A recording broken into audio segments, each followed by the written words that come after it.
जगत पालनहार है माँ। मुक्ति का द्वार है माँ। भक्ति का आधार है माँ। सबकी रक्षा की अवतार है माँ।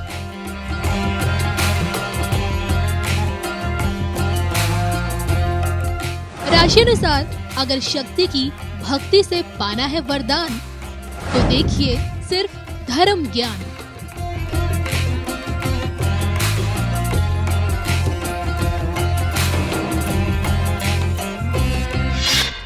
नमस्कार, धर्म ज्ञान की खास पेशकश शारदीय नवरात्र में एक बार फिर आप सभी का स्वागत है। मैं कविता राणा, मेरे साथ हमेशा की तरह जाने माने एस्ट्रोलॉजर राकेश चतुर्वेदी जी। सर स्वागत है। नमस्कार कविता जी। जैसे कि मैं हमेशा आपको बताती हूँ, इस 7 अक्टूबर से शक्ति आ रही है, यानी कि शारदीय नवरात्र का आरंभ हो रहा है। और ये एक ऐसा मौका होता है जब आम से खास हर कोई अपने अपने तरीके से माँ को मनाने की कोशिश करता है, और माँ मान गई तो समझ जाइए आपके जीवन में सुख साधनों की कोई कमी नहीं रहती। आज के इस वीडियो में हम बात करने जा रहे हैं कि खास तौर पे मकर राशि वाले जातकों के लिए इस बार के शारदीय नवरात्र कैसे रहेंगे। शक्ति के 9 दिन आप लोगों के लिए क्या कुछ लेकर आ रहे हैं, आपके कामकाज से लेकर आपके धन धान्य में कितनी बढ़ोतरी होगी, ये सब हम अजय जी से जानेंगे। लेकिन आइए सबसे पहले जान लेते हैं शारदीय नवरात्र से जुड़ा आपका ये ग्रह नक्षत्रों की स्थिति क्या कुछ कह रही है, बताइए अजय जी। देखिए, मकर राशि के लिए सबसे बढ़िया चीज है कि यह शनि के अधीनस्थ आती है। शनि जो हैं वह रुद्र अवतार लिए जाते हैं शिव के, और शिव शक्ति के पूरक हैं, और शक्ति की आराधना ही नवरात्रि है। तो ये एक दूसरे के चेन कंप्लीट करते जा रहे हैं। दूसरी चीज अब आ जाते हैं, बिल्कुल सही कहा करता जी, एक दूसरे की शक्तियों को कनेक्ट कर रहे हैं। और क्योंकि शनि की प्रधान राशि है यह, तो सबके मन में एक न्याय का डर हमेशा रहता है। हम सब जानते हैं कि शास्त्र तो कहता है कि अगर आप चल रहे हैं, गलती से भी कोई कीड़ा भी मर जाता है वो भी पाप की श्रेणी में आता है। तो ऐसे तो पाप हमसे हजारों रोज शायद हो जाते हैं, तो अब वो तो हमें नहीं देख रहे। लेकिन माँ गौरी का जो व्रत है या दुर्गा का जो व्रत है, यह नवरात्रि जो है वह इनके लिए बहुत ही अद्भुत रहने वाला है। विशेष करके इनके जीवन में सब कुछ करते हुए अचानक से पीड़ा मिलना या संघर्ष मिलना इनके जीवन को दर्शाता है। ये बहुत अच्छा व्यापार कर रहे होते हैं, उसमें अचानक से कुछ ऐसी चीज़ें आती हैं कि सब एकदम से डाउनफॉल में आ जाता है। इनके संबंध बहुत अच्छे चल रहे होते हैं, प्रेम एकदम प्रकाष्ठा पे रहेगा, और वह जब एक संबंध में आएगा तो लगेगा जैसे टकराव की स्थिति आ गई है और अलगाव की स्थिति।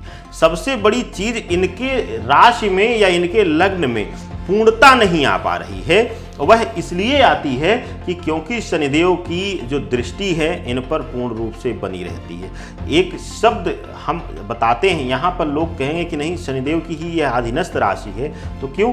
क्योंकि वह मालिक हैं उस घर के लॉर्ड के, और इनकी राशि के लिए विशेष करके इस नवरात्रि में जो स्थिति बन रही है, जो अंत तक जो स्थिति बनी रहेगी, क्योंकि अभी गुरु पूर्ण रूप से मार्गी नहीं हुए हैं और शनि के साथ वक्री अवस्था में बैठे हुए हैं, अर्ध वक्री हैं गुरु, और शनि पूर्ण वक्री हो रखे हैं।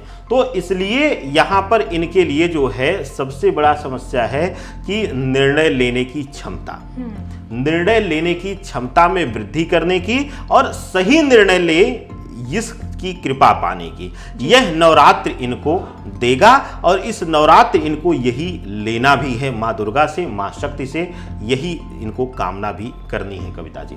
चलिए आगे बढ़ते हैं, जान लेते हैं कि नवरात्र से जुड़ा अनुष्ठान का क्या महत्व होता है, क्यों ये ज़रूरी होता है, और इससे जुड़ने से आपकी किस प्रकार की परेशानियां दूर होती हैं और किन चीज़ों में लाभ मिलता है। देखिए, यह अनुष्ठान कार्य सिद्धि के लिए है। कार्य सिद्धि के लिए इसलिए कि हम सब जानते हैं कि जब हमारे जीवन में ग्रही स्थितियां खराब हों, इसको एक सामान्य भाषा में देखते हैं, अगर हम समझाएं माँ के स्वरूप की और माँ की आराधना को, तो एक हमारा एक सिद्धांत रहा है कि हम बहुत ही सटीक और जीवन से जुड़ी हुई घटनाओं से हम सीख देते हैं। तो उससे अगर हम समझाएं, एक बच्चा कितना भी पीड़ित हो, एक पिता रहेगा वो कहेगा नहीं अरे बुखार है अब तो क्यों रो रहे हो, क्यों परेशान हो, लेकिन एक माँ तुरंत सीने से लगाकर कहेगी कि इसको दर्द है, इसको पीड़ा होगी, वह तरह तरह की संभावनाएं जताना शुरू कर देगी और उस तरीके से उसको दुलार करना शुरू कर देगी।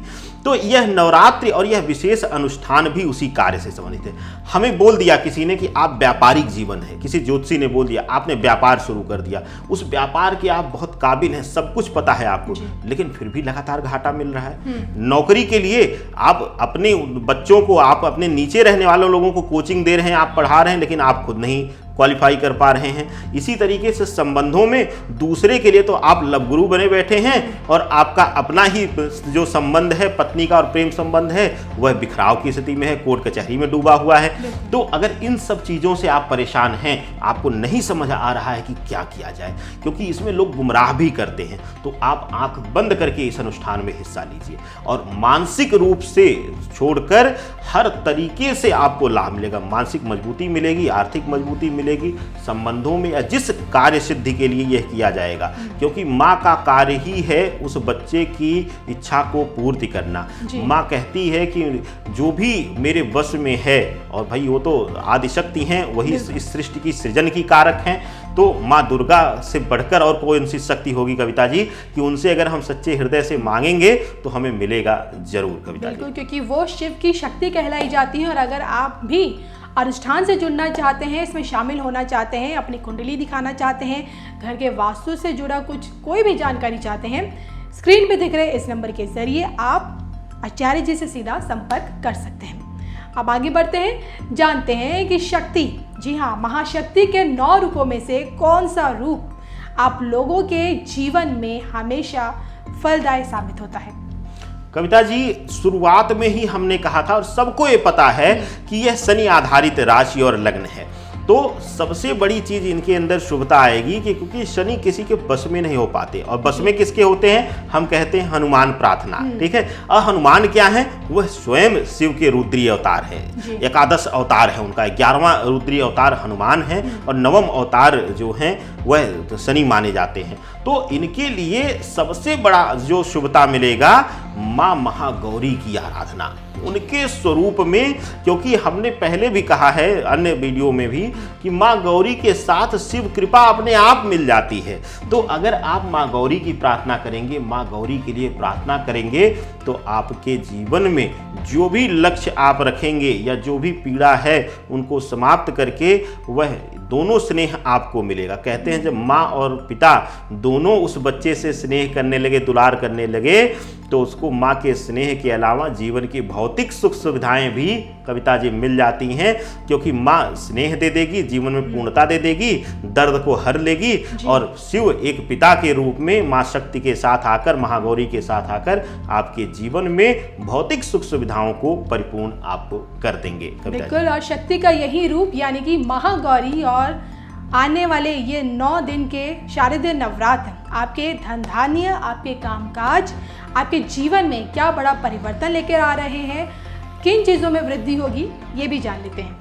देखिए, इस बीच जो 9 दिन हैं, इस 9 दिनों में अभी तक विशेष करके अगर कविता जी हमारे दर्शक जो इस लग्न और राशि से हैं, गवर्नमेंट जो कॉन्ट्रैक्ट इत्यादि लेते हैं, कंस्ट्रक्शन इत्यादि का बिजनेस है, या फिर कहीं से भी राज सत्ता से जुड़कर, ब्यूरोक्रेसी से जुड़कर जो कार्य कर रहे हैं, कमा रहे हैं, उनके लिए अद्भुत वृद्धि का समय है। उनके जो काम अब तक रुक रहे थे वह बन जाएंगे। अब तक जो चीज़ें टकराव में आ रही थी, तनाव में आ रही थी, वह दूर होंगी, और कार्य सिद्धि का योग लेकर यह नवरात्रि इनके लिए आ रहा है, इस राशि और लग्न के लोगों के लिए आ रहा है। विशेष करके अपने कार्य क्षेत्र से जो भी उनकी मनोकामना होगी उसमें पूर्ति होगी, और उनके जीवन में वृद्धि देंगी महागौरी और शिव एक साथ आकर। आचार्य जी, जाते जाते आप भी बता दीजिए ने कि शक्ति से जुड़ा कौन सा रंग इन लोगों की जिंदगी में ढेरों खुशियाँ लेकर आएगा? देखिए, महागौरी को श्वेत पुष्प, श्वेत रंग,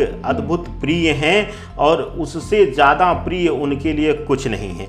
और सबसे अच्छी बात कि इसी श्रेणी में अगर हम आएँ तो शिव को भी सफ़ेद चंदन और सफ़ेद पुष्प अति प्रिय माने जाते हैं। तो सफ़ेद चंदन, सफ़ेद पुष्प, यह सब माँ गौरी को अर्पित किया जा सकता है। साथ ही साथ इसके अलावा अगर आप चाहें तो खीर का प्रसाद आप इनको संध्या बेला में दे सकते हैं। और वो भी अगर आप चाहें तो जो मखाना होता है उसका जो श्वेत होता है उससे अगर मखाने की खीर आप इनको देते हैं, उसमें अन्यत्र और कुछ मत मिलाइएगा, मखाना का दूध में खीर बनाकर अगर आप इनको अर्पित करते हैं तो आपके जीवन में यह धन धान्य से आपको परिपूर्ण कर देंगे, भर देंगे। आपका जेब कभी खाली नहीं रहेगा, चाहे किसी भी स्थिति में आप रहेंगे। चलिए, इसी के साथ मुझे और आचार्य जी को दीजिए इजाजत। जय माता दी। जय माता।